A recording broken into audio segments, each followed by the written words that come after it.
Hello and welcome to another edition of TheMrDouglass Sports Show. I'm your host, Corey Douglas.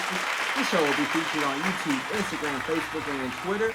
Don't forget to like and subscribe on YouTube and give me a follow on Instagram and Twitter at TheMrDouglass. Alright, so on today's episode, we are going to go over the NFL. We're going to talk a little bit about the NFL and the CBA. We're going to talk about how the Cowboys are being affected by the CBA in contract talks with Dak and Amari.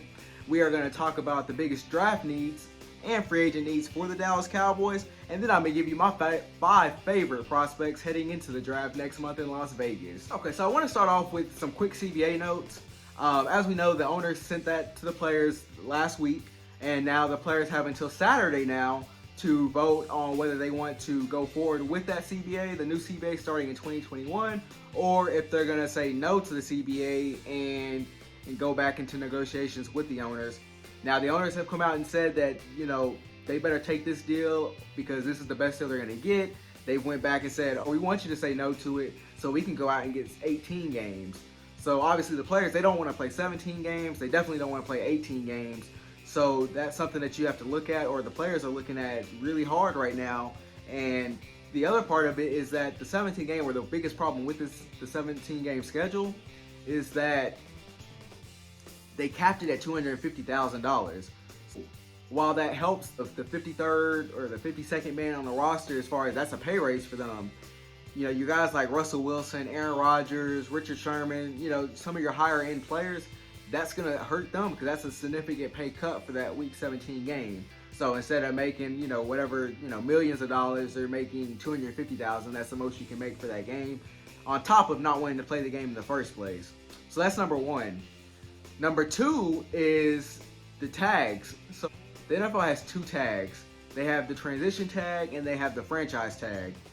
For the transition tag, that tag allows players to go out and, see what their value is. It allows a team to offer them a contract, but it allows the team that owns their rights, or the previous team that they've been on, it allows them to match whatever contract they sign with whatever team goes after them.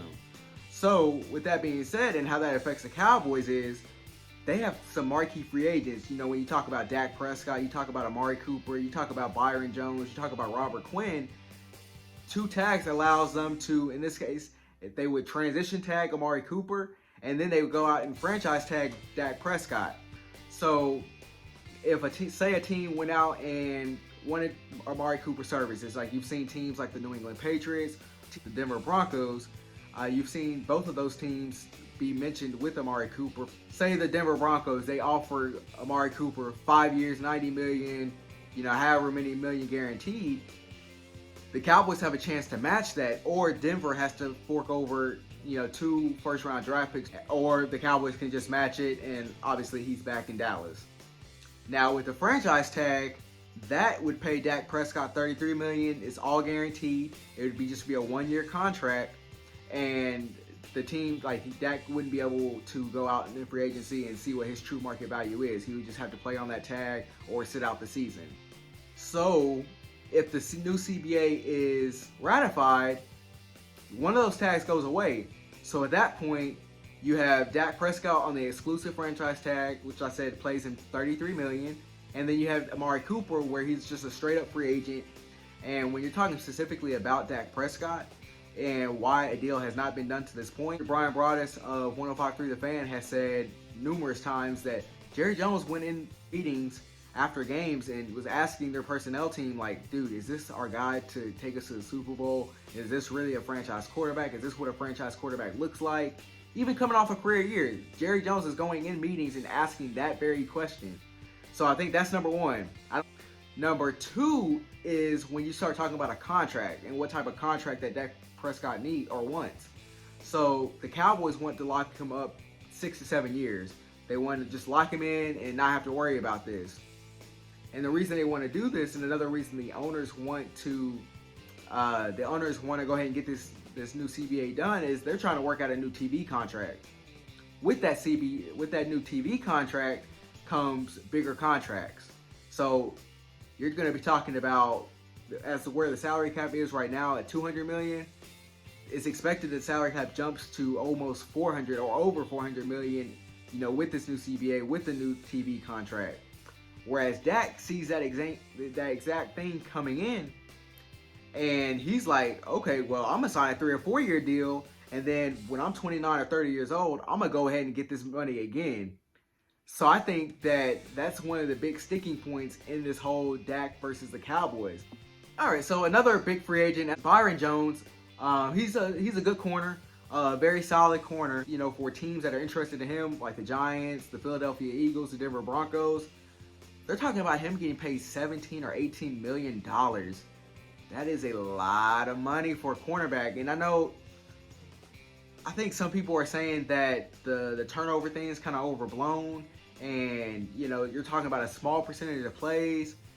But $17, $18 million for a quarterback that can't turn the ball over? I don't know if I can commit that money. And I think the Cowboys are in that same camp. Just look for his services to be elsewhere. And I think they'll find a way to get a deal done with Robert Quinn with, you know, for about 12, 13 million. So keep him in that same ballpark as where he came in 2019. But now you start talking about needs.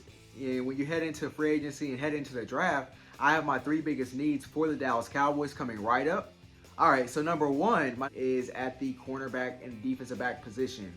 Like I mentioned, Byron Jones is gone.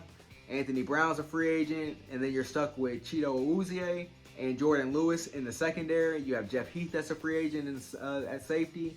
And then you have Xavier Woods. And I think the expectations that were built from him because he had a strong camp, I don't think he lived up to those expectations. So he definitely needs to take a next step. And I think hopefully the coaching staff can make those adjustments to, you know, get him to reach his full potential. So number 2 on my Cowboys needs for the NFL draft and free agency is wide receiver.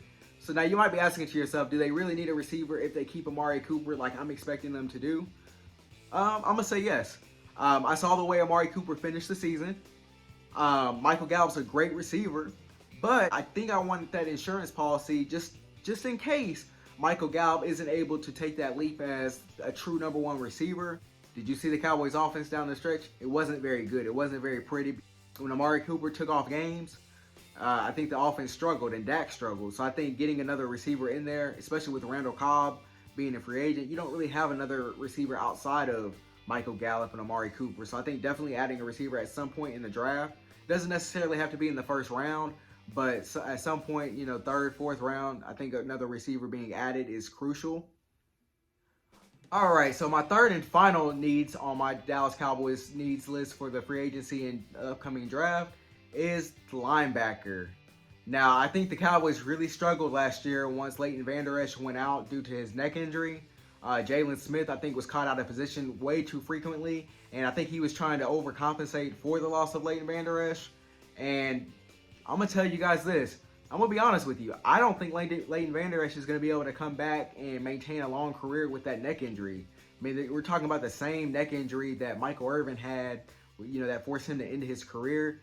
And I don't know, at the linebacker position, the amount of times that you have to go into, you know, basically I call it car wrecks, basically. The amount of times you have to go into car wrecks, you know, being able to get through the line and tackle the running back and playing in the middle of the football field, I don't think he'll ever return to his rookie form. So I think linebacker is definitely a sneaky need for the upcoming draft for the Cowboys. So I have defensive back and especially cornerback. I have wide receiver, and then I have linebacker to finish it off.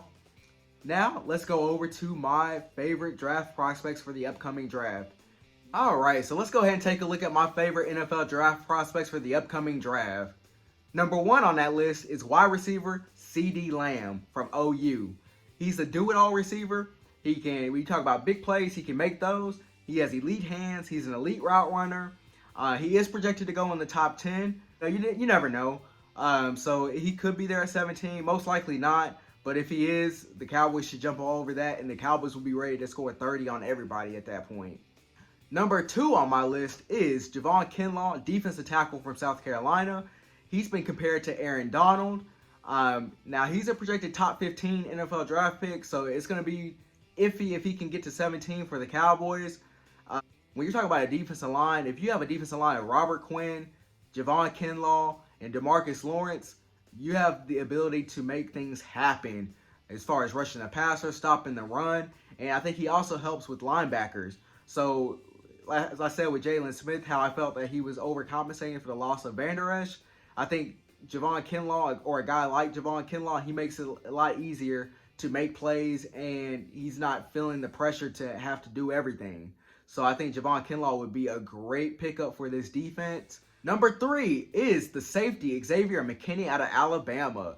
Now, you know from the Alabama guys, Nick Saban, you know he's going to be well coached. You know he's going to be a physical guy. You know he's going to be an intelligent guy. He's going to have the football IQ that you need to play safety position.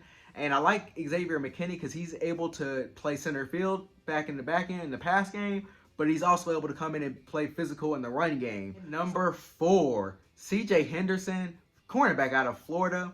He's a projected first-round pick. I think he's probably the most likely of the 3 names mentioned to this point to get to 17. And for the Cowboys, with the loss of Byron Jones expected, and for just the lack of depth that they have in the corner position, he would be a much-needed get. So keep your eyes out for CJ Henderson, cornerback out of Florida. My 5th and final favorite from this NFL draft for the first round is Henry Ruggs, also from Alabama. He plays receiver, and this guy is quick. I mean, he's going to come in, and he's going to be the fastest guy on your team. He ran a 4.28 at the combine, and he's going to immediately be one of the fastest guys in the league. And I think you put him opposite Michael Gallup and Amari Cooper, or put him in the slot, I think you have the ability to, again, score 30 like you would with CeeDee Lamb. All right, so that will do it for this episode of the Mr. Douglass Sports Show. I'm your host, as always, Corey Douglas. Until next time, salute.